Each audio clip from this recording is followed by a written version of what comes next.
166 days since a Norfolk Southern freight train derailed and spilled toxic chemicals. The federal government effectively abandoned the folks there in East Palestine, Texas, told them to drink the water and breathe the air. At a meeting tonight in East Palestine, an independent expert revealed some damning test results. So the soil samples were taken on May 15th, months after the crash. They were taken from the road next to the tracks. He found what are called dioxins, 1,900 parts per trillion versus 4 parts per trillion on the control sample. Total dioxins, 500,000 versus 1,800 in the control sample taken from nearby neighboring towns. Dioxins are some of the most carcinogenic compounds. It means they're really bad. They cause cancer. These are some of the most dangerous chemicals that can be found anywhere on the planet. We found in soil versus two controls, dioxin levels anywhere between 27,000% and 164,000% more. There is no doubt that dioxins are a problem in the soil. The absolute worst in East Palestine, and the experts around me, I have never seen anything like this. So this will certainly come as a huge surprise to the EPA Director and Secretary of Transportation, Pete Buttigieg, who constantly told everyone to just go about their daily lives. Sure, move back home, despite toxic smoke that filled the air in Ohio. Well, the biggest thing that's helping the residents on a day-to-day basis right now is the work of the EPA. The EPA is holding Norfolk Southern accountable for the costs of the cleanup and making sure that there is testing of air, of soil, and of water.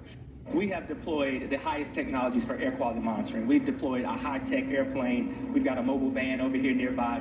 We have stationary air monitors as well. We are not receiving any high levels of detection. Dr. Aly Cohen is your environmental health specialist, author of Non-Toxic Guide to Living Healthy in a Chemical World, board-certified rheumatologist, among other things. The court, in the commercial break, the court accepted you as an expert on these matters. Put this in plain terms. Should anybody be drinking the water and breathing the air in East Palestine? Well, let's talk about exposures to begin with. Some pretty heavy-duty chemicals. Dioxins are created by the burning of chlorine, and so you've heard of PCBs in the water and the oceans, and you've heard of other groups of chemicals. But dioxins in and of themselves are quite toxic. According to the IARC, which is the body of the World Health Organization, they are known carcinogens. I think that's indisputable worldwide. Vinyl chloride also has issues, but vinyl chloride is a gas and it readily evaporates. But dioxins live for quite a while. They are persistent organic pollutants, or POPs as they're called. And they tend to live in soil and remain in soil with very limited ability to break down. In fact, temperatures higher than... How do we explain this big difference, right, between, hey, no problem, drink the water, breathe the air, on and on and on, and then the explanation you've given, and we have to assume at least that the soil samples are real. It doesn't sound like you have your family live there. Well, it's a pretty sad story, because we now know that not just the acute issues that can come from an exposure such as this, such as, rash and headache and, throat tingling and neurologic issues on the short end, we have long-term risk. So when people in East Palestine talk about, hey, we're worried about cancer clusters, we're worried about our kids, on and on and on, they've got some real legitimate gripes or Absolutely. fears. There are real risks to being in an environment with dioxins, especially at the level that they're finding. All right, so I just want you to listen to this. This is what, over the past now 3+ months, 5+ months since this train derailment, as we've talked to various people there, take a listen to what they're telling us. We have to be fearful over the water we drink, over the water we're making formula with, over the water we're bathing in. People's eyes are burning, their skin is burning, people have rashes now. We're just sitting here waiting. We're sitting ducks waiting to see if we're going to end up with cancer. We have not drank the water. We're strictly water bottles. We're not even going to risk it. We don't feel safe here. Should anybody feel safe there?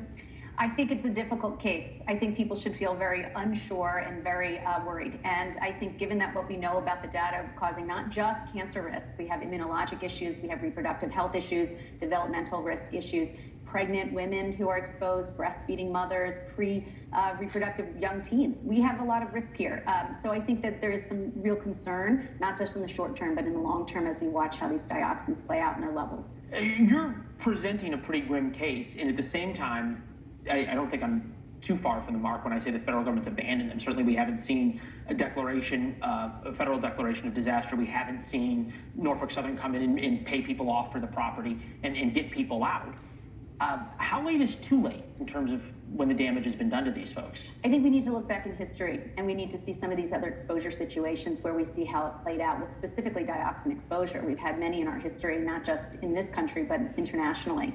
And we really need to see that the cleanup is not only done from good testing and evidence-based science, but we need a wide swath of testing, not just in soil, but in drinking water. Drinking water comes from rain hitting soil, ending up in our water system. So we need to think about these low-level exposures over time, the vulnerable populations in which our water is serving, occupations where people are playing in the soil, or occupations where people are working in. Yeah, it's rural America. Kids go out and they play. A lot of people hunt there. Livestock, they're eating deer that they've killed in the woods there. Yeah, no, it's sort of wild when you think about it. We're gonna have some residents coming up later this week. I know who are worried about it. Dr. Cohen, it's good to see you. Thank you, man. Really appreciate it. Thank you. Almost a month ago, we noted that President Biden kept using the Air Force